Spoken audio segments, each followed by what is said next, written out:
Welcome viewer. நான் உங்கள் doctor Kumar. இன்றைக்கி நம்ம நிகழ்ச்சியில் ஒரு அட்வைஸான ஒரு செயலை பார்க்க போகிறோம். பொதுவாக ஆண்மை குறைவுக்கு பல்வேறு தரப்பட்ட காரணங்கள் இருந்தாலும் உணவு, நம்ம பழக்க வழக்கங்கள், நம்ம மெட்டபாலிக் டிஸார்டர், ஹார்மோனல் இம்பேலன்ஸு, இவைகளுக்கெல்லாம் ஒரு முக்கிய அடிப்படை காரணமாக இருக்கிறது போதிய உடற்பயிற்சி செய்யாமல் இருக்கிறது. என்ன சார், உடற்பயிற்சிக்கும் ஆண்மை குறைவுக்கும் என்ன சார் சம்பந்தம் அப்படின்னா, அதில் ஒரு பெரிய இதே இருக்குது. அந்த டெஸ்டோஸ்டரானுக்கும் நம்ம உடல் தசைகளுக்கும் சில தொடர்புகள் இருக்குது, சரிங்களா? அதுதான் அந்த உடற்பயிற்சி செய்யும் பொழுது நம்மளுடைய ஆண்மை குறைவை இதாக்கி கொண்டு வருது. சிலவங்க எக்ஸசைஸே பண்ணுறதே கிடையாது, சீட் ஒர்க்கு தான். அதுவும் ரொட்டீனான ஒர்க்கு, வாரத்தில் ஒரு நாள் தான் லீவு. அப்படியான சூழ்நிலையில் வரும் பொழுது, அதே நேரத்தில் மெட்டபாலிக் டிஸார்டர் எல்லாம் 1+1 சேர்ந்துக்கிட்டே வரும் பொழுது, டிப்ரெஷன் இதெல்லாம் சேர்ந்துக்கிட்டே வரும் பொழுது அந்த ஆண்மை குறைவு, ஆண்மை நாட்டத்தை கொஞ்சம் கொஞ்சமாக குறைத்து கொண்டே விடும். அப்போ இந்த உடற்பயிற்சிக்கும் இதற்கும் என்ன தொடர்பு இருக்குங்கிறத நம்ம முதல்ல பார்த்துட்டாலே உங்களுக்கு இதனுடைய புரிஞ்சிடும். உடற்பயிற்சியோட அவசியமும் இதில் தெரிஞ்சிடும். அதே நேரத்தில் இந்த விந்தணுக்களுக்கு எப்படி இந்த உடற்பயிற்சி உயிரோட்டத்தை கொடுக்குதுங்கிறத, என்ன தொடர்பு இருக்குங்கிறத இந்த பதிவில் நம்ம பார்க்குறோம். நிகழ்ச்சியில் இறுதி வரைக்கும் பாருங்கள். சில குறிப்புகளை நான் சொல்லுவேன், அது உங்களுக்கு பயனுள்ளதாக இருக்கும். நிகழ்ச்சிக்கு போகிறதுக்கு முன்னாடி ஒரு வேண்டுகோள். இந்த நிகழ்ச்சி உங்களுக்கு உண்மையிலே பிடிச்சிருந்துச்சின்னு கேட்டிங்கன்னா லைக் பண்ணுங்கள், ஷேர் பண்ணுங்கள். நீங்கள் கொடுக்கக்கூடிய சப்ஸ்கிரிப்ஷன் எங்களுக்கு மிகவும் உதவியாக இருக்கும். நிகழ்ச்சியை அடுத்த லெவலுக்கு கொண்டு போகிறதுக்கு எங்களுக்கு மிகவும் பயனுள்ளதாக இருக்கும். நான் உங்கள் டாக்டர் குமார். வாங்க நம்ம நிகழ்ச்சிக்குள்ளே போவோம். பொதுவாக நீங்கள் கேட்கலாம், உடற்பயிற்சிக்கும் தாம்பத்தியத்துக்கு என்ன சார் சம்பந்தம்னு கேட்டிங்கன்னா, போதிய ஃபிசிக்கல் எக்ஸசைஸ், பாடியோட ஒர்க்கு நேச்சர் இல்லாமல் என்னன்னு கேட்டிங்கன்னா, நம்ம உடம்பு அந்த ஃபிசிக்கல் அந்த இரத்தம் போட்ட சர்க்குலேஷன் ரொம்ப பாதிக்கப்பட்டு போய்விடும். அதே நேரத்தில் காலையில் எழுந்திருக்கிறது, அவசரமாக குளித்து விட்டு குளிக்காமலேயும் அலுவலகத்துக்கு செல்வது, நீங்கள் சொல்லலாம் அதுவே ஒரு எக்ஸசைஸ் தானே சார் வண்டி ஓட்டுறது. அது டெப்லெட்டிங் எக்ஸசைஸ், அது குறைக்கக்கூடிய எக்ஸசைஸ். இது தேக ஆரோக்கியத்தை வளர்க்குறதுக்குன்னு சில பயிற்சிகள் இருக்கும். இது ஜிம் மாஸ்டர்கள்ட்ட கேட்டாலே உங்களுக்கு சொல்லுவாங்க. சிலது குறைக்கும், சிலது அதே மாதிரி தான் நம்ம வேலைக்கு ஓடுறது இதெல்லாம் பார்த்திங்கன்னா சாப்பிடாமையும் தூங்காமலையும் போயிட்டு சீட் ஒர்க்கு பார்த்துறது. சிலவங்க பார்த்திங்கன்னா மதியம் தூங்குவாங்க. அந்த மதியம் தூங்குறதுனாலையும் இந்த ஆண்மை குறைவு ஏற்படும். ஆனால் அதில் ஒரு நல்ல இது என்னென்னு கேட்டிங்கன்னா, விந்தணுக்கள் நன்றாக வளர்ச்சி அடையும். ஆனால் ஆண்மை குறைவு ஏற்படுறதுக்கான வாய்ப்புகள் மிக மிக அதிகம். ஏன்னா எல்லாமே கொஞ்சம் செட் டவுன் ஆகிட்டு வந்தோன்னா அந்த மாதிரி எல்லா தசைகளும் லேக்சிட்டி தளர்ச்சியாக ஆரம்பிச்சிடும். அப்போ என்னான்னு கேட்டிங்கன்னா, இந்த மாதிரியான இதில் நம்ம ஃபிசிக்கல் எக்ஸசைஸ் பண்ணும் பொழுது நம்ம தசைகள் சில நொதிகள் இது பண்ணி கொடுக்க வைக்கும். அவைகள் இந்த டெஸ்டோஸ்டரான் ஹார்மோன்ஸை பூஸ்ட் பண்ணி கொடுக்க வைக்கும். அதே நேரம் இந்த டெஸ்டோஸ்டரான் ஹார்மோன் உடற்பயிற்சி செய்யும் பொழுது மிகவும் அதிகமாக சுரக்கும் பொழுது தசை கட்டுமானம் அதிகரிச்சுட்டே இருக்கும். அதனால தான் இளைஞர்களை நல்லா பார்த்திங்கன்னா, நல்ல கட்டுமஸ்தான உடம்பில் இருக்கும் பொழுது நம்மளுக்கு என்னன்னு கேட்டிங்கன்னா, ஆண்மை சக்தி இருந்து கொண்டே இருக்கும். அப்புறம் பார்த்திங்கன்னா அதில் குறைஞ்சி என்னன்னு கேட்டிங்கன்னா, டெஸ்டோஸ்டரான் அளவு குறைய நம்ம உடம்புல ஒரு தொங்கல் உழுக ஆரம்பிச்சிடும். ஒரு பார்த்திங்கன்னா ஒரு நல்ல பில்டப் நேச்சர் போயிட்டு ஒரு சுருங்கின மாதிரியான தோள்பட்டையெல்லாம் சுருங்கி வத்தி அப்படியே கொஞ்சம் கொஞ்சமாக ஃபிசிக்கல் ஸ்ட்ரக்சர் குறைய ஆரம்பிச்சிடும். இப்படிப்பட்ட இதில் பார்க்கும் பொழுது அந்த பாடி என்னன்னு கேட்டிங்கன்னா, டெஸ்டோஸ்டரான் அளவு உற்பத்தி பண்ண முடியாது. அப்படி டெஸ்டோஸ்டரான் அளவு உற்பத்தி ஆகத்தான் அது நம்ம ஆண்குறி இதில் வரும் பொழுது நம்ம எழுச்சி தன்மையை உண்டு பண்ணி கொடுக்க வைக்கும். அதனால தான் அட்லீஸ்ட் ஒரு 3/4 மணி நேரமாவது எக்ஸசைஸ் பண்ணுங்கள். நல்லா வாக்கிங் நல்லா போங்க.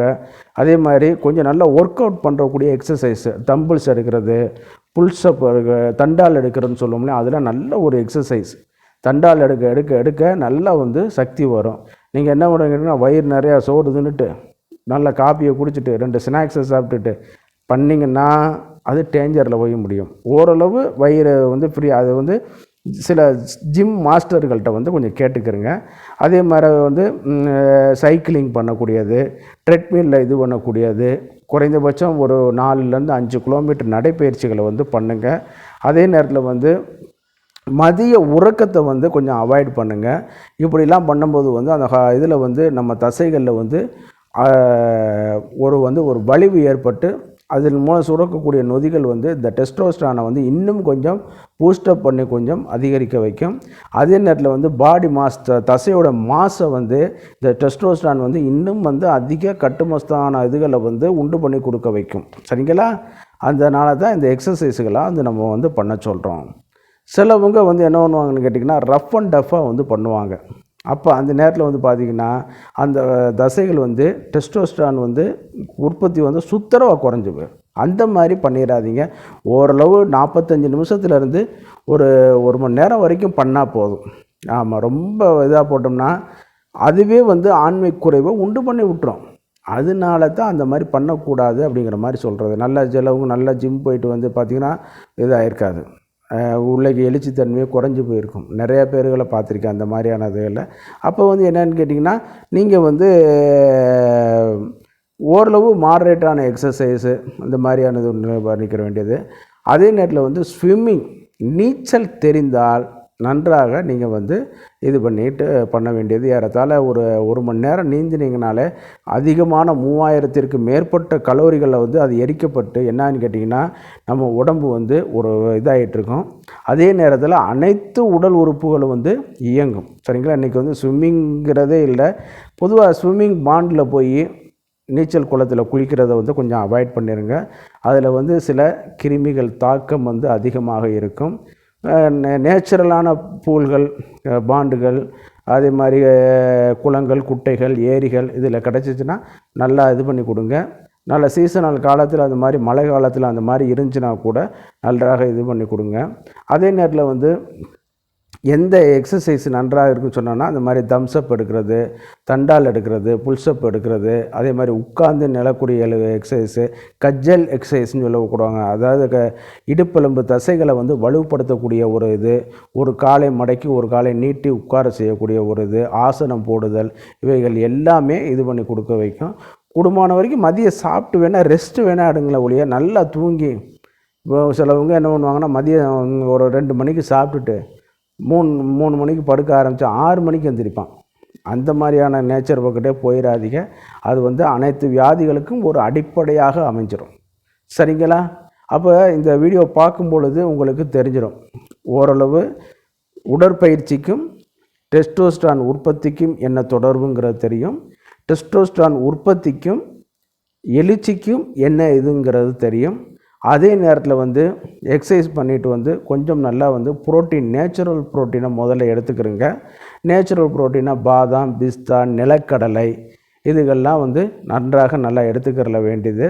அதே நேரத்தில் வந்து அனிமல் புரோட்டீன் சொல்லக்கூடிய முட்டை இதெல்லாம் வந்து கொஞ்சம் வந்து கண்ட்ரோலாகவே எடுத்துக்கிற வேண்டியது. பகல் நேரத்தில் முட்டைகளை நல்லா சாப்பிடுங்க. இரவு நேரத்தில் வந்து கொஞ்சம் முட்டைகளை வந்து குறைச்சிக்கிறங்க. ஏன்னு கேட்டிங்கன்னா வாயு தொந்தரவுகள் வந்து பண்ணி கொடுத்து வைக்கும்.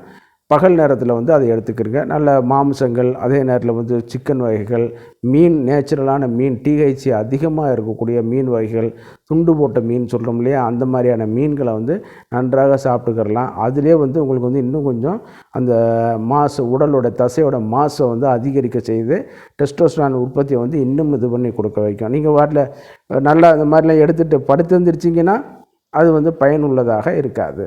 அதனால தான் திரும்ப அதை சொல்லும் பொழுது எக்ஸசைஸு ப்ளஸ் இந்த மாதிரியான ஒரு இது. அதே நேரத்தில் வந்து நிகழ்ச்சியை பார்த்துட்டு இன்றைக்கே வந்து 1 மணி நேரம் எக்ஸசைஸ் பண்ணிவிட்டு பண்ணுவோம் அப்படிங்கிற மாதிரிலாம் பண்ணாதீங்க.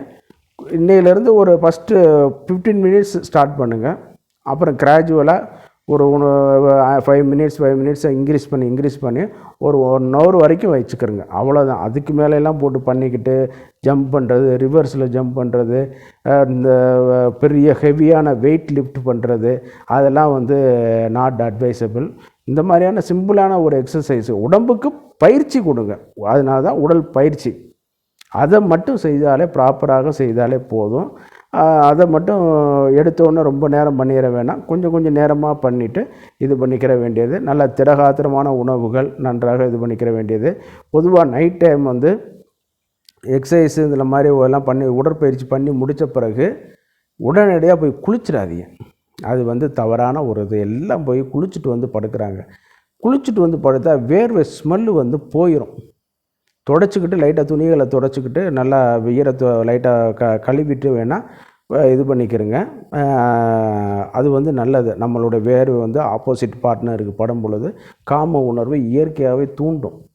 நல்லா செண்டு போட்டு டியோடரண்ட் பண்ணிவிட்டு அப்புறம் எப்படி சார் காம உணர்ச்சிகள் தூண்டுங்கிற கேட்டோம்னா ஒன்றும் அதுக்கான இது வந்து பதில் வந்து சைபர்.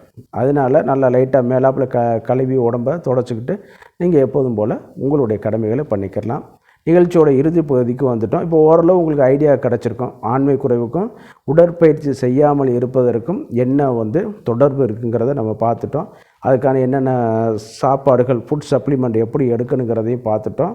அதே நேரத்தில் வந்து சிலவங்க வீக்லி ஒன்ஸ் எக்ஸசைஸ் பண்ணுவாங்க. அதெல்லாம் தவறானது. அப்படிலாம் பண்ணாதீங்க, சரிங்களா? ரெகுலராக உங்கள் ப்ராக்டிஸை லைஃப்பில் கொண்டு வாங்க. செய்ய முடிஞ்சதை செய்யுங்க, இல்லைன்னா விட்டுருங்க. அந்த மாதிரியான இதுகளை வந்து கொஞ்சம் ஃபாலோ பண்ணிவிட்டு வாங்க. இந்த பிரச்சனைகளை வந்து நீங்கள் ஈஸியாக வந்து சரி பண்ணி இதில் வந்து உங்களுக்கு வெளியாகி உங்களுக்கு நன்றாக ஒரு விரைப்புத்தன்மை எல்லாமே நன்றாக இதாக ஆரம்பிச்சிடும். நிகழ்ச்சியோட இறுதி பகுதிக்கு வந்துட்டோம். இந்த நிகழ்ச்சி உங்களுக்கு உண்மையிலே பிடிச்சிருந்துச்சுன்னா லைக் பண்ணுங்கள், ஷேர் பண்ணுங்கள், சப்ஸ்கிரைப் பண்ணி எங்களுக்கு ஆதரவு தாங்க. நன்றி, வணக்கம்.